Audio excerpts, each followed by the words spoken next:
ASMR video here on the channel. And more importantly, welcome back to another ASMR conspiracy theory video here on the channel, which is, something we all love. I love doing them, I love filming them, researching them, and the support on them is always really great, so you obviously enjoy them as well. Now today, we've got an interesting one. It is conspiracy theories about the Titanic. And there's some really interesting ones in here. We've got one really big main conspiracy theory, and then a few little ones we're going to go over after that. But before we get into it, comment down below conspiracy theories you'd like to see covered here on the channel. We've done quite a lot. We've done the main big ones now. I think relatively soon I'll do another 1 hour of conspiracy theories, group a load together. But and feel free to check out the playlist. We've got a conspiracy theories playlist, a history and facts playlist, and they're all linked in the description, so feel free to check them out after this video, of course. So I reckon without further ado, let's get into some sweet conspiracy theories about the Titanic. So this first conspiracy theory, the main one of this video, is the Titanic never really sank. Here we go. So when the Titanic sank in 1912, it shocked the world. The limits of human innovation were cruelly displayed with the destruction of such a technically remarkable ship. But a conspiracy theory that has crept up online in recent years asks the question, was it actually the Titanic that sank? We know it sounds bonkers, but bear with us. Everyone seems to agree on one fact. A ship really did sink in the icy waters of the North Atlantic on April 15th, 1912, and approximately 1,500 passengers aboard that ship died. The conspiracy simply suggests the Titanic wasn't actually the technical marvel the ship's parent company, the White Star Line, had promised. Rather, the White Star Line swapped ships for the voyage from Southampton to New York, and the ship billed as the top-of-the-line Titanic was actually an older ship, the Olympic. What's more, the conspiracy theory suggests the entire crash was an insurance scam gone wrong. This next section is titled J.P. Morgan and the Heyday of Big Ships. So, the British White Star Line had stiff competition across the globe and in England. Locally, it had a fierce rivalry with the Cunard Steamship Company Limited, which in 1906-07 had sent on its maiden voyage the world's then largest passenger ships, the Lusitania and the Mauretania. To compete with the Lusitania and its mate, White Star Line entered into a giant ship war. The company was no stranger to such battles, but Cunard's Lusitania and Mauretania had outgunned White Star's so-called Big Four ships in terms of top speed. This time around, the company had some extra backing. In 1902, White Star had become a property owned by the International Mercantile Marine Co., or IMM, a holding company bankrolled by famed financier J.P. Morgan. With Morgan's permission, White Star chairman J. Bruce Ismay began work on what came to be known as Olympic-class ships.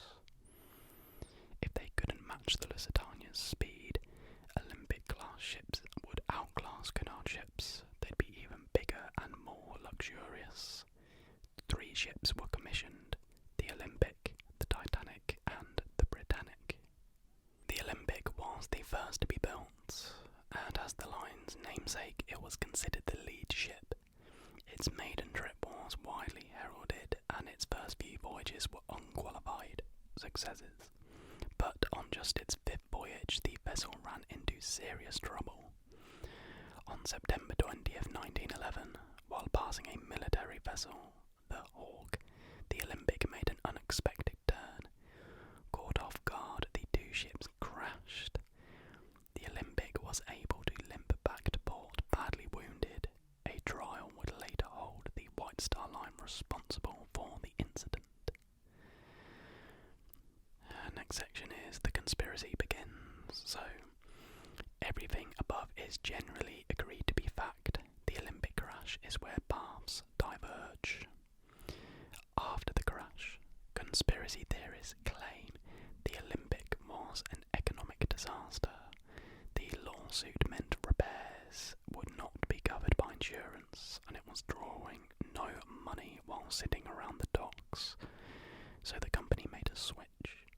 Its newly built second ship would take on the name Olympic, while its damaged older ship would repurpose to be the Titanic.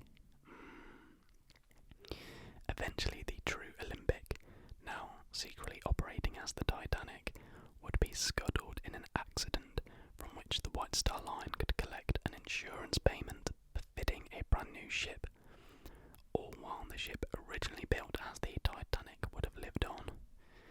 The only thing that ruined that plan, what do you think it was? Of course, an iceberg. Other conspiracy theorists claim a more nefarious reasoning for the sinking. J.P. Morgan was behind the switch, eager to use an inferior ship to drown his enemies on board. Proponents of either theory point toward a number of clues. The Titanic didn't allow for a public examination before its voyage.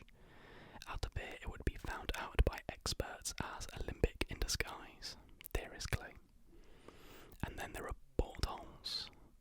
A recent popular Reddit post examines pictures of Titanic under construction and Titanic on its first voyage, and finds the second picture suspiciously changed and close to the Olympic. I'll put them on screen if I can find the images.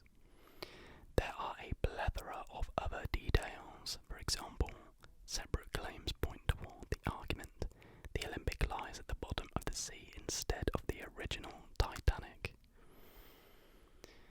This next section is the conspiracy doesn't add up, so it's going to completely ruin our fun. Titanic researchers Steve Hall and Bruce Beveridge have published a book on the subject, Titanic or Olympic, which ship sank. That sounds interesting, actually might have to give that a read. They've also helped to write other books of Titanic history, including Titanic, the ship Magnificent. The two take the porthole argument straight on. The Olympic, they write, like the Titanic, was fitted originally with the same 14 porthole arrangement on the port side of her forecastle. Got some ship lingo going on here. But two additional portholes were later fitted. They were there in March 1912. Historian Mark Chirnside has also devoted serious time to the question of why exactly the switch would be made. In 2005 he examined the insurance argument that the ship would be intentionally sunk to claim the insurance benefits. Quoting Ismay, the Titanic cost $7.5 million and was insured for $5 million, I understand. This is backed up by the IMM's American Vice President Philip Franklin, who confirmed that the insurance policy was indeed $5 million. Were there a conspiracy, one would expect that the insurance policy would have been changed to cover the entire value of the ship. Chirnside writes, as it was, White Star could only expect to recoup 2/3 of the ship's value. But surely that doesn't make sense, because they know it's not the actual, like, Titanic, so they'd just be happy to get whatever they could. No. More so, it would be more suspicious if they increased the insurance to $7.5 million. Surely. I don't know. That's just my initial thoughts there. Closely examined, none of the Olympic Titanic claims can hold up to the phenomenal effort that was needed for the switch. The two ships were not exactly identical. The Titanic had a unique cafe an enlarged a la carte restaurant, Churnside writes, and was modified based on the company's early experience with the Olympic. That's not all. It is simply impossible to pass off a one-year ship for a new one, he says, pointing to a number of small differences between the two, including additional steel plates that were fitted to the bed plates of Olympics engines, added in 1911 and still there in further inspections in the 20s and 30s. When the Titanic was investigated by the British Board of Trade, no such plates were found. It's not that the Titanic or owner J.P. Morgan were above suspicion. Morgan demonstrated phenomenal power over the US during his lifetime, resolving the banking crisis of 1907 almost single-handedly. But in that incident, there was physical evidence that Morgan was altering the monetary system. No concrete evidence of the Titanic conspiracy stands up to the evidence presented by the historians. So there you go, they've kind of just blown that conspiracy theory out of the water, but up until that point it was really, really interesting actually. So we're now going to look into a few more of the theories. In addition to that, it was switched and that J.P. Morgan did it to kill his rivals. So let me just scroll down. Okay, this is a good one. A mummy's curse doomed the Titanic. A mummy's curse doomed the Titanic. One of the passengers who went down with the Titanic was William Stead, a British editor who subscribed to early 20th century spiritualism and had spent the past several years claiming a cursed mummy was causing mysterious destruction and disaster in London. As with other myths about Egyptian curses and Native American burial grounds, this myth played off of colonialists' anxiety about the people whose land they had plundered. On board the Titanic, Stead happily repeated his tale of the mummy's curse to other passengers. After the ship sank, a survivor recounted Stead's story to the New York World, and the media picked it up. The next month, the Washington Post ran this headline: "Ghost of the Titanic. Vengeance of Hoodoo Mummy followed man who wrote its history." Burns says some people linked the mummy's curse to Egyptian artifacts that survivor Margaret Brown really did take with her on the Titanic to deliver to a museum in Denver. In other versions of the story, the mummy was actually aboard the Titanic because the British Museum had sold it to an American who was shipping it home, Snopes reports. But the truth is, the so-called unlucky mummy is still at the British Museum, and no mummy was ever loaded onto the ship. It was an iceberg, not a curse, that sunk the Titanic. Nah, I don't believe it. I'm convinced. The mummy's curse just reminds me of that Scooby-Doo episode. Right. Next theory. The ship's number read No Pope backwards. No Pope. What? Well, I was going to say, what's the point in that? I assume the article will tell me, so why don't I just read it? One myth posits that Catholic employees of Harland and Wolff, the Belfast company that built the Titanic, were distressed that the ship's number 390904 seemed to say No Pope when viewed in a mirror. Was this a sign of bad luck that foretold the ship's doom? What? Why would that? Okay, whatever. Nope, it says. The late Titanic historian Walter Lord wrote that he received letters from people in Ireland relaying this No Pope story beginning in the mid-1950s.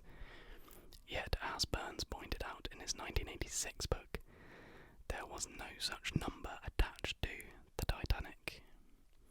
The hull number painted on the ship was 401, the same as its yard number at Harland and Wolff, and its Board of Trade number was 131428. Yet even if one of its numbers had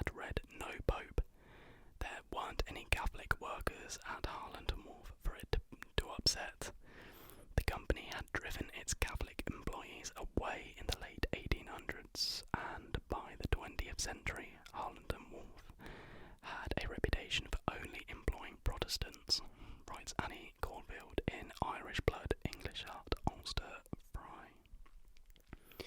Despite this reality, Paul Burns of the Titanic Museum attractions in Missouri and Tennessee says that visitors still occasionally ask about this myth.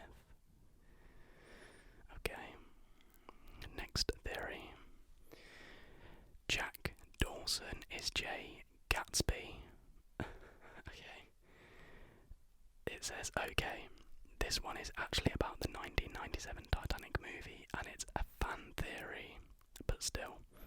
There is a theory on the internet that Leonardo DiCaprio's character in Titanic and his character in The Great Gatsby are the same person. The movie is obviously an alternate timeline where he survived the sinking of the ship and went on to build a life for himself in America in an attempt to reunite with Rose, writes Chris Lau on Tor.com, a science fiction and fantasy site. He survives, builds himself into a party-going showman in the Jazz Age, in hopes that Rose will one day appear, but ends up finding love with another woman, Daisy. Because this one is about fictional characters in film, it isn't something we can prove or disprove. We'll leave it up to you to decide if Jack really is the Great Gatsby. Interesting. Now that's actually all the theories on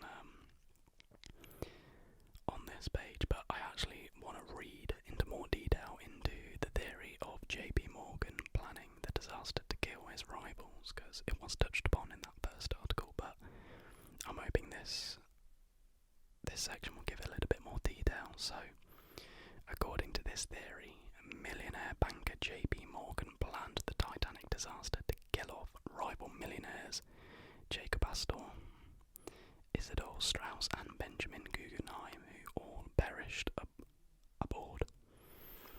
The theory hinges on the fact that Morgan had originally planned to sail on the Titanic, but changed his mind shortly before it took off. Yet it doesn't offer any explanation for how he caused the ship to hit an iceberg and kill over 1,500 people, let alone the 3 men he supposedly intended to die. To top it all off, the theory claims Morgan wanted to kill them because they opposed the creation of the Federal Reserve, even though Astor and Guggenheim don't appear to have taken a position on it, and Strauss actually supported it.